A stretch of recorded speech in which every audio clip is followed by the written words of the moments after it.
Ya, sedikitnya 4 laporan dugaan pelanggaran diterima Panitia Pengawas Pemilihan atau Panwasli Provinsi Aceh selama tahapan pemilihan kepala daerah yang berlangsung di Provinsi Aceh.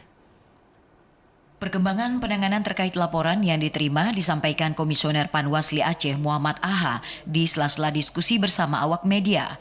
Dari 4 laporan, 1 diantaranya telah dilaporkan Panwasli Aceh ke Dewan Kehormatan Pemilu atau DKPP. Menurut Muhammad, laporan ini terkait dugaan pelanggaran calon wakil gubernur Aceh dari paslon nomor urut 1.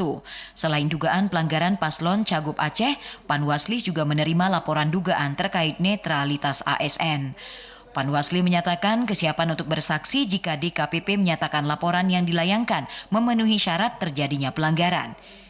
Hingga kini Panwasli masih menunggu jawaban DKPP terkait laporan yang dilayangkan tim sukses paslon gubernur Aceh nomor urut 2 tersebut. Yang pertama yang dilaporkan oleh SYD dalam tahapan pencalonan dan kampanye, kita sudah 4 laporan yang kita terima.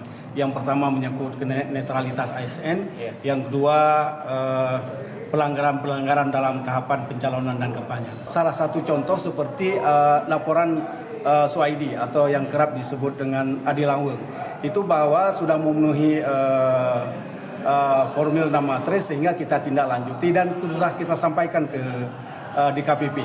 Cuma hari ini kita belum mendapat jawaban DKPP apakah sudah memenuhi syarat yang dibutuhkan sesuai dengan aturan yang ada ataupun belum.